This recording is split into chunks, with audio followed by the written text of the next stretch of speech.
I had downloaded DoorDash back in 2022 because I was trying to line up a few side hustles. My day job covered the bills, but I kept thinking I should find something small and flexible to pad the bank account, especially nights when I was restless and didn't feel like collapsing on the couch. I filled out the app, uploaded the photos, completed the orientation, and got approved.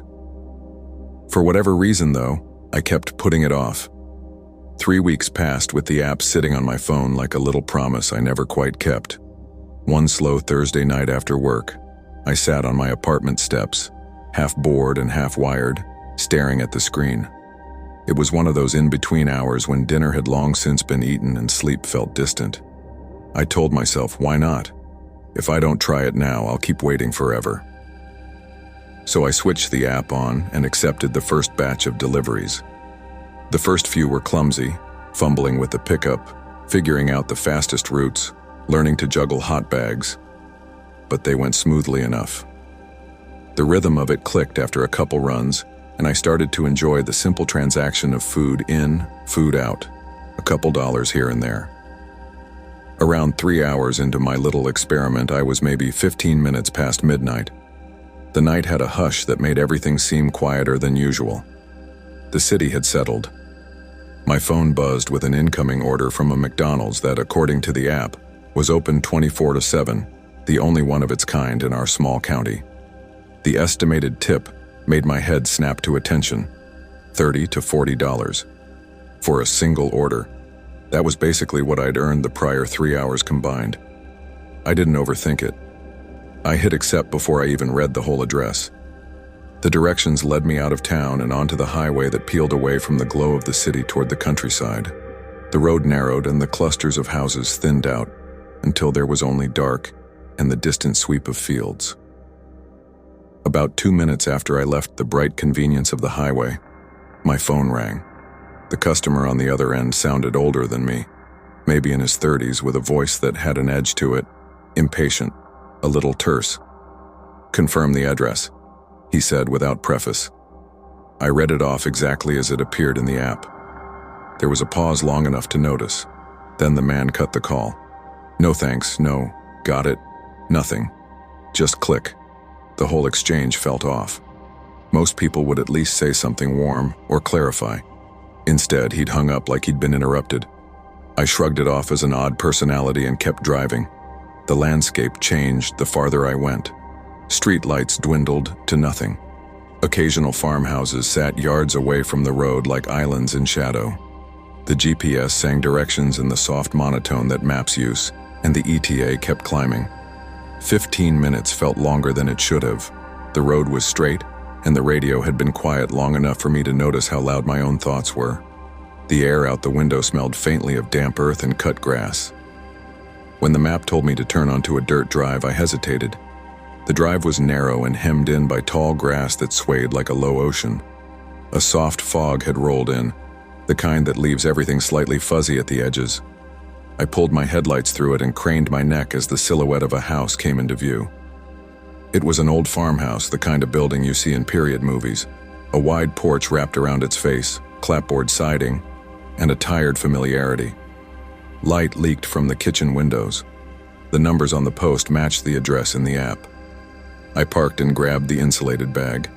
My sneakers made soft crunches in the gravel as I walked up the path. The night pressed close. The only sounds were the whisper of the breeze and the faint susurration of the grass. As I reached the porch, I noticed how quiet the inside seemed. No murmured television voices, no radio hum. Just the damp, clean smell of a house that had been lived in for a long time. I knocked.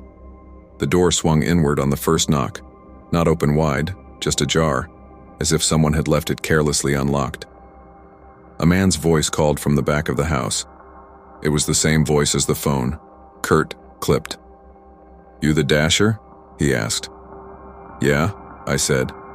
"I can leave it here on the porch if you'd like." "Put it on the counter," he replied without moving closer. There was something impatient about that tone, like he was trying to wrap the exchange up quickly. I took a step inside. The foyer smelled faintly of oil and old wood. The house creaked in the small ways old houses do, the bones shifting with a settling. As I advanced toward the hallway that led to the kitchen, a sudden rush of music flooded from somewhere deep in the house. An old piano tune, recorded with a thin, vintage sound, like something yeared for a melancholy film.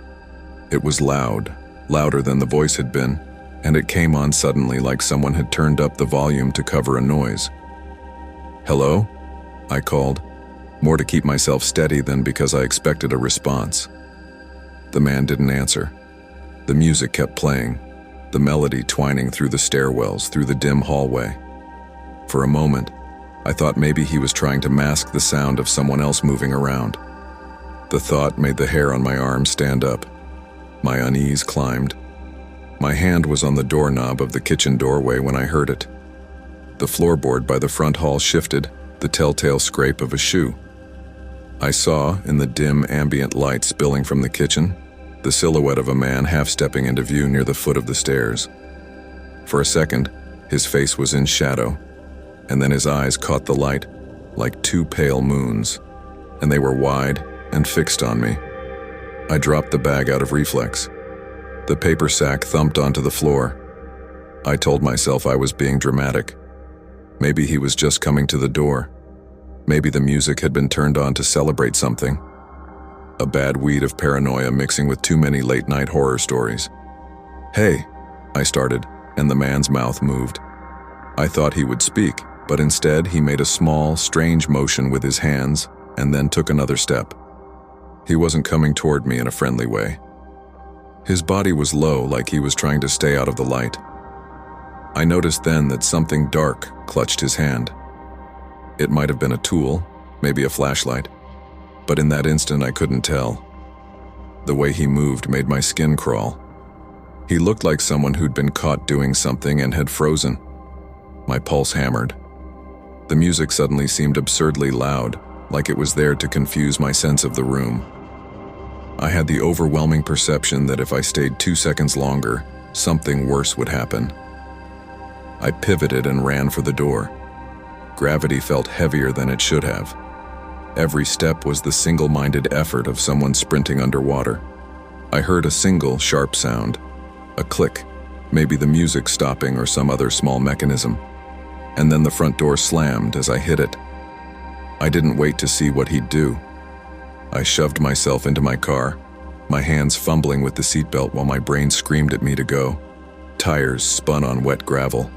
The fog swallowed my taillights for a breathless stretch of road. I kept driving until the farmhouse disappeared from my rear view and the night felt like someplace I could breathe again. Only after I was back on the highway did my body start to calm. I pulled off at the next light and sat with my palms folded on the steering wheel. My hands were shaking so badly I could feel the tremor through the wheel. The tip on my phone, blinking like a tiny apology, felt like a mocking afterthought. I thought about turning the app back on, finishing the run, taking the money. The rational part of me that loves efficiency, the side that liked the way the app used to make the evening feel productive, tried to argue that I hadn't been in real danger, that I had a vivid imagination. But that image of his eyes, pale, almost reflective, locking onto me, kept replaying. There was a cold, calculated look to him, as if I'd interrupted something he hadn't intended for a visitor to see. The music, the sudden silence when I left, the way the man had been half hidden in the dark, none of it added up to anything benign. That night I deleted the DoorDash app. Not because I was scared of the idea of delivery work. I'd done it again a few times after that, I realized later, and never had a problem.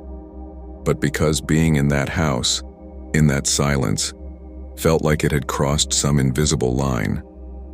I kept thinking of what might have happened if I'd been slower, or if I'd set the bag down on the counter like he'd asked. Would the music have been loud enough to drown out my calls? Would the lock have clicked behind me? The mind can imagine hypothetical horrors so convincingly that the adrenaline spikes all over again, even weeks after. In the days after, I told myself I'd reinstall the app when I felt a little braver. I pictured the extra income as a juicy carrot dangling just beyond my flickering courage. But the memory of that night had a weight to it I couldn't shake. I replayed every single motion. My step into the house, the creak of the floorboard, The pause when he turned to look, like a film strip that had somehow been developed with an ominous shade. I didn't know what the man had been doing in the kitchen, or why the music had been there at that exact moment, or why he'd asked me to put the food inside. All I knew was the way his eyes had looked in the light, and I didn't want to test fate again. I learned a few things from that night. 1. Trust your gut. Even if it feels silly to get jittery over a delivery, there's often a reason a place or a person gives you pause. 2. It's okay to walk away from money. No amount of dollars is worth putting yourself in a situation that feels wrong. And 3.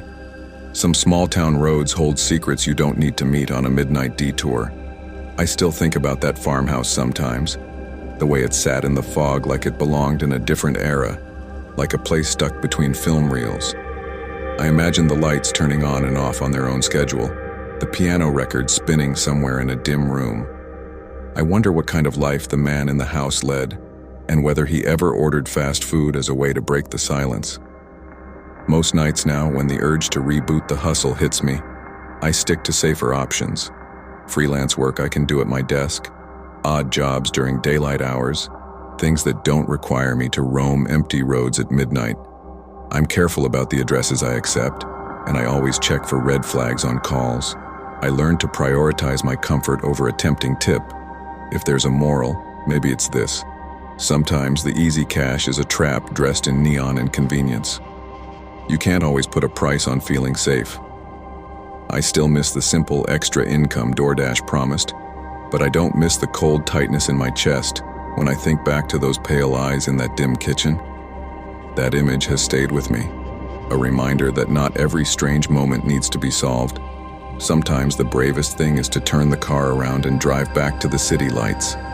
The motel on Highway 29. I was 28 the year everything in my life hit pause. I'd moved to a mid-sized city in Ohio for a job I thought would be steady. It wasn't. When the layoffs came, I was one of the unlucky ones who didn't survive the cut. For months, that job had been the only reason I even stayed in that city. Without it, my one-bedroom apartment felt like a holding cell. I spent weeks scrolling through job boards, sending applications, and hearing nothing back. The silence was worse than rejection. Finally, I told myself I just needed something, anything to keep my mind busy, and a little money coming in while I figured things out. That's how I ended up behind the front desk of a roadside motel. The place was called Pine Hollow Inn, though there weren't any pines in sight, and hollow felt like the truest part of the name. It sat off Highway 29, about 30 minutes outside the city limits, surrounded by nothing but farmland and the rusted skeleton of an abandoned diner next door. The kind of place people pulled into only because they were too tired to keep driving. I went through 3 days of training with the owner, a heavyset man named Carl Jensen who smelled perpetually of cigar smoke. "You won't see much trouble out here," he'd told me, his voice gravelly from years of smoking. "Mostly truckers and families. Your job is simple. Check 'em in, check 'em out, keep the coffee hot." Easy enough. Or so I thought. My first full night running the counter alone started out boring, exactly the way I wanted it. A few customers trickled in before midnight, an older couple in a minivan, a delivery driver with dark circles under his eyes, and a woman traveling alone. That woman caught my attention. She couldn't have been much older than me, maybe early 30s. Her brown hair was tied back messily, and she clutched her purse like it was something that could anchor her. When I asked for her ID, her hands trembled slightly as she handed it over. Her eyes darted toward the front doors as though she expected someone to burst through at any second. "You okay?" I asked before I could stop myself. "Yeah," she said quickly, forcing a smile that didn't reach her eyes. "Just tired. Long drive." She paid cash, grabbed the key I slid across the counter, and hurried down the hall without another word. I brushed it off. Working at a motel, you learn quickly that everyone has a story, but most of them don't want to share it. By 1 in the morning, the lobby was dead quiet. I sat behind the desk, sipping stale coffee, staring at the empty highway through the glass doors. The occasional pair of headlights flickered past, but mostly it was just darkness and silence. That's when the man came in. The door creaked open, and I looked up, surprised. I hadn't seen or heard a car pull into the lot. He was tall, with a narrow frame, and a face that seemed both expressionless and tense at the same time. His eyes were the first thing I noticed, dull, lifeless, like he hadn't slept in days. "Evening," I said, trying to sound friendly. He didn't return the greeting. He just asked, "Got any rooms available?" "Plenty," I replied. "Rates are $79 a night. Want me to check you in?" The man hesitated. His gaze slid past me toward the wall behind the counter. At first, I thought he was just zoning out. Then I realized he was staring at the key wall, an old wooden board lined with hooks, each holding a brass room key and a numbered leather tag. This motel was decades behind the times. No electronic key cards here. After a long silence, he shook his head. "No thanks." And just like that, he turned and walked out. Something about the interaction unsettled me. Guests don't just ask about rooms and then leave, especially at 1 in the morning when there aren't other options for miles. And why had he kept staring at the keys? I kept my eyes on the door, waiting to see headlights sweep across the lot as he drove away. Nothing. I waited another minute. Still nothing. Curiosity got the better of me, and I walked to the glass doors, peering outside. The lot was nearly empty. Just the cars belonging to the guests I'd already checked in. No new vehicles, no movement. The man was simply gone. That didn't make sense. The nearest gas station was 10 miles up the highway. He couldn't have walked here. Not at this hour, not in the freezing November air. Unease gnawed at me as I went back to my chair behind the counter. I told myself not to overthink it. People are strange sometimes, and weird encounters are part of working nights. Still, the image of his empty eyes lingered. Half an hour later, the desk phone rang. The shrill sound made me jump. I grabbed the receiver. "Front desk, this is Mark." A shaky female voice came through, hushed but urgent. Someone's outside my door. They won't leave." It was the woman from earlier. My stomach sank. I pushed back from the chair and hurried into the hall, the phone still warm against my ear. By the time I reached the row of rooms, the corridor was quiet. The woman's door at the far end was shut, the outside light buzzing faintly above it. No one was in sight. She opened the door when I knocked softly, her face pale. "He was just here," she whispered. I saw him through the window. I told him to leave, but he just stood there. "What did he look like?" I asked. She swallowed hard. "Tall, dark jacket, dead-looking eyes." I didn't need more detail. It was him, the man from the lobby. "Do you want me to call the police?" I asked. Her eyes widened and she shook her head violently. No police, please. I'll be gone in the morning. I just need tonight. If you see him again, just tell him to leave." She was adamant, almost desperate. I didn't push further. I left her with the chain lock secured and returned to the lobby, unease curdling in my gut. For the next 2 hours, nothing happened. I sat at the desk, ears straining at every creak and pop of the old building. I kept replaying the situation in my head. How had he gotten here? Why had he been watching her room? Why the hell didn't she want the police involved? Around 3 in the morning, the quiet shattered. A loud crash echoed down the hallway, followed by frantic thuds and the sound of furniture scraping across the floor. My heart leapt into my throat as I bolted from the desk. The woman's door was wide open. Inside, chaos reigned. The lamp on the nightstand had been knocked to the floor, the bedsheets tangled. The man stood between her and the exit, his frame tense, his eyes bloodshot and furious. "Hey!" I shouted, though my voice cracked with fear. He whipped around, his gaze locking onto me with raw fury. For a split second, I thought he was going to lunge. Then he did, but not at me. He barreled forward, his shoulder nearly knocking me off balance as he charged past. I stumbled into the doorway, heart hammering, and watched him sprint across the lot. His legs pumped with wild energy as he darted across the highway and disappeared into the tree line beyond. Gone, swallowed by darkness. I rushed back to the woman. She was trembling but unhurt. "Are you okay?" I asked, scanning the room. She nodded quickly, though tears welled in her eyes. I'm fine. I thought he'd stop." Once I knew she was safe, I hurried back to the office and dialed 911 with shaking fingers. When police arrived, they combed the woods but didn't find him. One officer, a young guy named Reynolds, pointed to the key wall behind the counter. "You notice anything missing?" That's when I saw it. One of the spare keys, room 12, was gone. The realization made my skin crawl. While I'd been checking on the woman earlier, he must have slipped into the lobby and stolen it. He hadn't just been lurking outside her door at random. He'd been planning to get inside. It didn't take long for the truth to come out. Under questioning, the woman admitted she knew the man. He was her ex-husband. She'd left him a few months back, fleeing across states to escape his temper and violent outbursts. She hadn't told me the truth earlier because she was terrified police involvement would make things worse.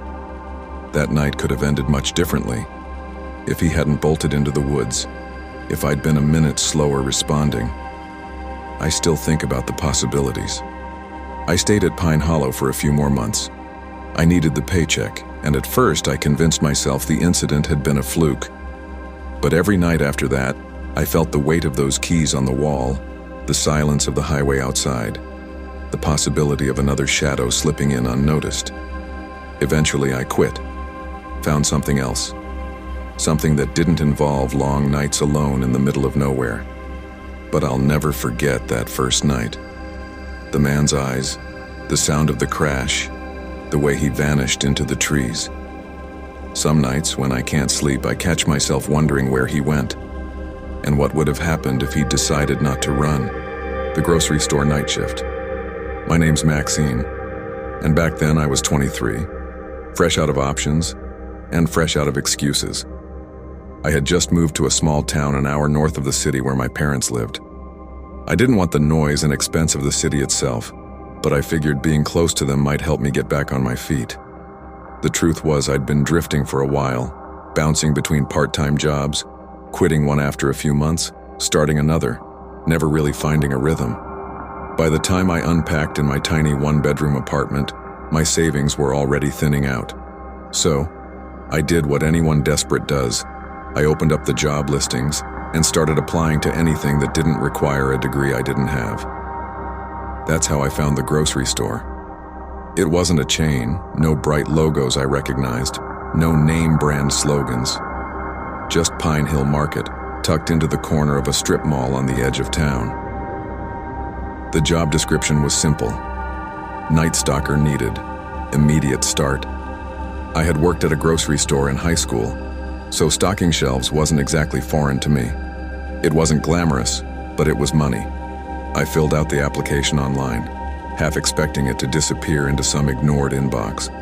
But just a few hours later, my phone rang. "Hello, this is John from Pine Hill Market," the voice said. I was caught off guard. His tone was polite, but something about it, slow, measured, almost rehearsed, made me uneasy. He didn't ask me much beyond whether I'd stocked shelves before and if I could work nights. When I answered yes, he chuckled softly and said, "Well then, you're hired." No interview, no paperwork ahead of time, just like that. I should have felt relieved, but instead I felt that little pinch in the gut, the kind you get when something feels off but you can't quite say why. Still, I needed the paycheck. My first shift was 3 nights later. I left my apartment at 9:30 p.m. The store closed to the public at 9, so by the time I pulled into the lot, it was deserted. Only a few overhead lamps buzzed above cracked pavement. The windows of Pine Hill Market were dark, the neon open sign switched off. John was already waiting at the front doors. He was hard to miss, tall, at least 6'2", broad shoulders, buzz cut, and a beard that looked more like neglect than style. When he saw me crossing the lot, he pushed open the door and smiled. His teeth were just a shade too white against the thick black of his beard. "Maxine, right?" he said. I nodded. "Welcome. Come on in." The store was nearly silent. No music, No chatter, just the hum of refrigerators and the occasional creak from the ceiling. The aisles were dimmer than I expected, the linoleum scuffed and faded, the shelves a little too cluttered. It felt less like a store and more like someone's basement that had been stretched into rows. John led me through it all, back to a cramped office in the corner. A single desk, 2 chairs, a filing cabinet, and a crooked clock on the wall. "Paperwork first," he said, pulling out forms. While I scribbled my information, he leaned against the desk and asked questions. At first they were normal, where I'd moved from, what hours I could handle. Then they got personal. "You live alone, right? Anyone drive you here tonight? Your parents close by?" I kept my answers short, vague. His wide smile didn't budge, and something about it didn't match his eyes. By 10 o'clock, he showed me to an aisle stacked with boxes on rolling carts. "Just stock these, work your way down. I'll check in on you." That was it. No more instruction. I actually didn't mind the work. Cut open a box, line up cans, stack cereal, break down cardboard. Mindless, repetitive.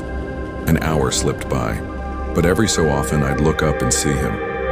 John, at the far end of the aisle, just standing there, watching me. At first I thought maybe he was making sure I was doing it right. But he didn't say anything. Didn't walk over, didn't offer advice. Just stared. And when I'd notice him, he'd walk away without a word. It happened again and again. By midnight, my nerves were buzzing. I kept telling myself it was just training nerves, that maybe he was awkward, maybe he didn't know how to talk to new employees. But my gut said otherwise. Then around 2 a.m. he appeared again. Same unnatural smile, same silence. But this time he started walking toward me. "What do you say we take our 15 now?" he asked. "Long night of work. You've earned it." "Sure," I said, hesitating. I expected a break room, maybe a table, a vending machine. But instead, John led me through the back hallway, past stacks of crates, to a heavy metal door. He shoved it open and cold night air rushed in. We were behind the store in the loading dock area. A cracked asphalt lot stretched out, surrounded by woods. A single car sat parked near the dumpster. The moment we stepped outside, that car started. Its headlights flicked on. Slowly it rolled forward, then pulled out of the lot and disappeared into the trees. John lit a cigarette, leaning against the brick wall. "Nice night, huh?" he muttered. I stood a few feet away, arms crossed, pretending to look at the tree line. Every hair on my neck was standing. Then, not even a minute later, the same car returned. It pulled back into the lot and crept toward us, slower this time. I glanced at John, expecting some reaction, a frown, a wave, maybe a, "Do you know them?" But no, he didn't move, didn't flinch. His eyes weren't on the car, they were on me. That was when my gut flipped. This wasn't random, this wasn't coincidence. This felt like a setup. I didn't wait to see what happened next. Before the car even came to a full stop, I bolted back through the metal door. My sneakers pounded against the concrete floor of the warehouse hallway. My only thought was, grab your stuff, get out. I burst into the office where I'd left my bag, my jacket, my keys, everything. But the room was empty. My bag, gone. My jacket, gone. My keys, gone. It was like I'd never been there. Footsteps echoed down the hall. Not one set, several. I didn't think. I ran, through the aisles, past the silent refrigerators, out the sliding glass doors that barely had time to open. The night air hit me like ice. I didn't stop running until I hit the main road. Half a mile down, a gas station glowed, the only place open at 3 in the morning. I stumbled inside, breathless, slamming my hands on the counter. "Call the police," I gasped. "Please, call now." The police arrived 15 minutes later. 2 cruisers flashing red and blue against the empty street. I explained everything. John, the car, my missing bag. When they went to the store, John let them in without hesitation, smiling, calm, And there, in the office where I swore my things had been stolen, my bag, my jacket, my keys, sat neatly on the chair, exactly where I'd left them. The cops asked about the car. John shook his head. No cars back here all night. Just us. They asked to see the cameras. Conveniently, the only camera that hadn't been recording? The one behind the building, overlooking the loading dock. Too neat. Too perfect. But not enough to prove anything. The cops shrugged. Wrote up a short report. Told me maybe I'd overreacted, maybe it was a misunderstanding. I knew better. I never went back. The next morning, I called Pine Hill Market and told John I quit. His voice was smooth, almost amused as he said, "That's too bad, Maxine. You would have fit in here just fine." I moved out of that town within a month. I couldn't shake it.